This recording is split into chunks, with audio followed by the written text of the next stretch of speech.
WP Rawl family, how you doing? Tony Hoffman here. Just wanted to point out a few things. If you're going to use a company vehicle, make sure you're doing the proper checks. Don't just do this.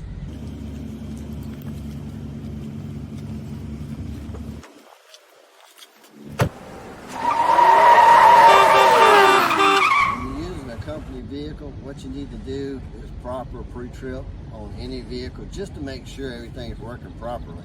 Just go around, look at the vehicle, kind of go around, make sure everything's looking good and in good order.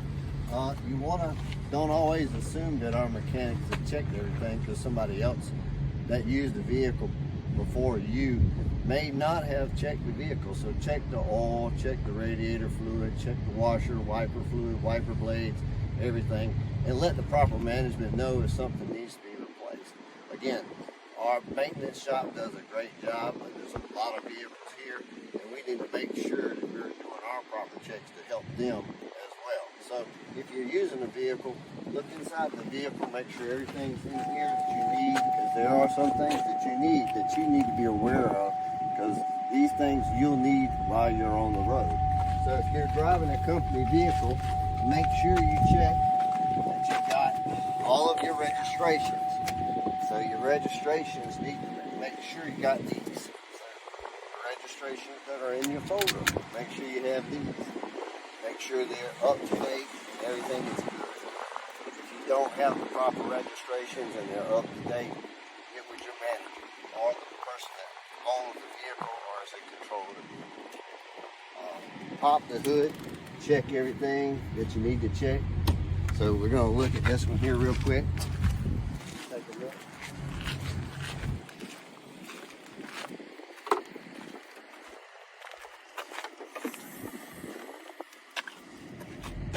Check your coolant, your washer fluid, brake fluid, and your oil dipstick is down here. You can pull it up and check it as well, okay? All right, so just make sure you check these things. It helps out a lot. Also, go around and look at your tires.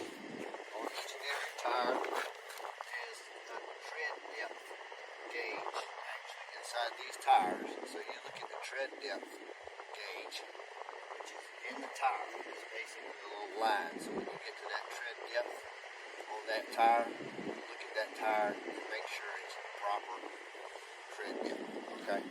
Because if they need to be changed, we need to report that as well. Alright? So, making sure that you got everything proper, that you work in order before you go out is good maintenance. But help us out with that. Also, too, don't have a bug deflector, get you a bug deflector. Just one of these. You can put it on the front of your car. These are not sold in stores. You can only get these through WP Rawl. Put it right here, and it works fine. It's a great bug deflector. No problem. You won't have any bugs in the front of your car. Thank you. Y'all have a great day. Hey, this is Phil Reynolds here, and I want to talk to you a little bit today about the first tractor trailer I ever drove for WP Rawl and Sons. This is not the oldest over-the-road tractor I remember, but it's the first one I ever drove. It was the last truck we called the Red Dodge, although we had many Dodges. Walter and Ernestine Rawl were big pals of Kermit and Mary Frances Addy, so we bought a lot of Dodge cars and Dodge trucks from Addy Dodge in Lexington. This is a 1963 single-axle monster with a 186 horsepower from a wedge Hemi engine. The airflow through the radiator that controls the water temperature was regulated by these black shutters in the front of the truck, and yes, they would smash your finger if they closed. When these shutters closed on the Red Dodge, the inside of the cab was so loud you could not hear the AM radio. FM radio was in a few cars in 1963, but FM did not make it into the Red Dodge. Now, all of our over-the-road trucks have electric fans that cut off and on to keep the proper airflow through the radiator. This bad boy was a Dodge 900. There were some Dodge 1000s in the community, but we didn't have one. You see this nice flat fender? Sometimes the trailer was not large enough for the load and we'd stack produce on the flat fenders of these Dodges. But we just didn't put around South Carolina. You can see the Tennessee number on this door, which was for fuel permitting in a method before the IFTA sticker that many of you are familiar with today. Why, this truck was permitted for Virginia and also New York State. The license plate on the bottom is a New York State fuel permit. Who would like to drive this beast to New York State? Even though the truck was a single axle, we could haul about as much payload with this truck as we can haul on 5 axles with the current WP Rawl trucks today, because this truck probably only weighs about 10,000 pounds. The engine was much lighter than the 460 horsepower engines we use today. On the red Dodge, there is no sleeper nor air conditioner, but if you needed a nap, it had as a bench seat so you could stretch out fairly good. There is only one drive axle, so the truck is lighter. We license trucks much differently, but at one time, this red Dodge beast had a 22-ton license plate. That meant when we finally got where we were going, we could stack 44,000 pounds of canned peaches off of the floor of the trailer by hand. In the latter days of the red Dodge, we bought a few more single axle Dodges, but with diesel engines. So we only used the red Dodge to go to Columbia to get fertilizer. And that would take about a half a day from Gilbert to Columbia and back. In the final days of the red Dodge service, we used it as a yard truck. So that's enough down memory lane of the red Dodge. So now we run about 70 or 80 of this truck that you see now. We know that with our drivers, our trucks, and our trailers, we are the best fleet to deliver fresh, wholesome vegetables from our family farm. So y'all be safe, and I'll see you soon.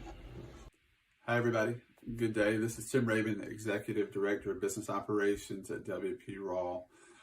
Many of you are aware that we just lost one of our owners, Howard Rawl.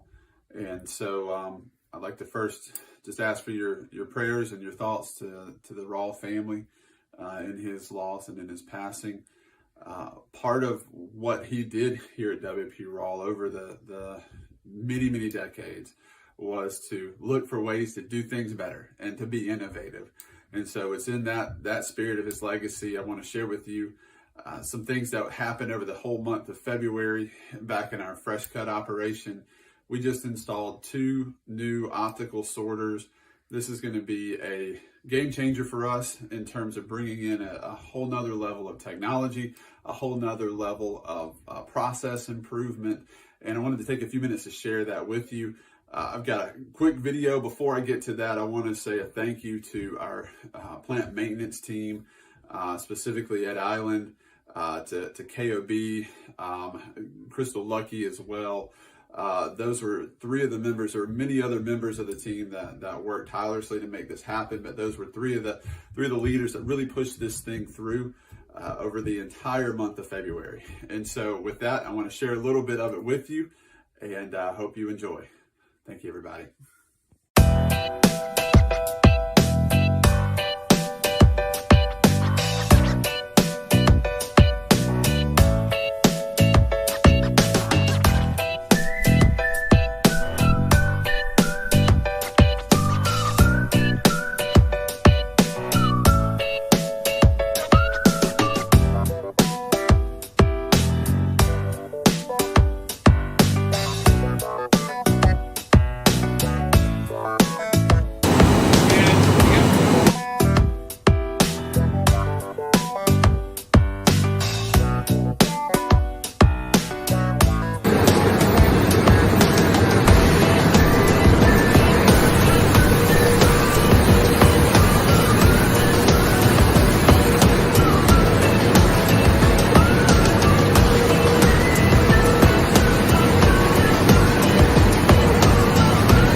Hey friends and fellow co-workers, this is Forrest Burkett here in J26.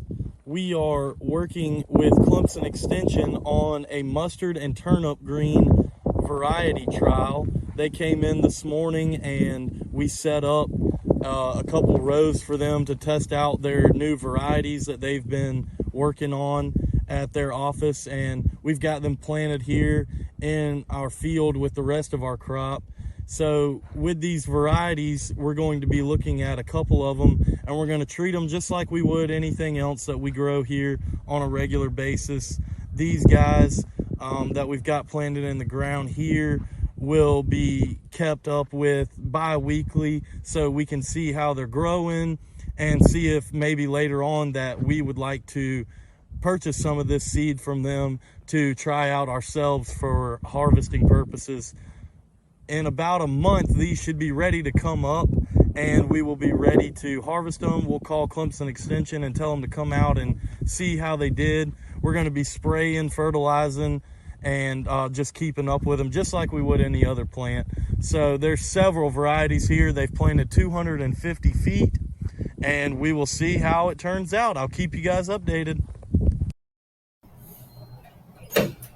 Hello, everyone. It's Jeff Gaines, Human Resources. I just wanted to go over the Blue Cross Blue Shield website with you ever so briefly. This is from my laptop. I also sometimes go to the library, the Ballantine Library, and I pull it up and I take a look at my Blue Cross Blue Shield from there. And I have already created a username and a password. I click login.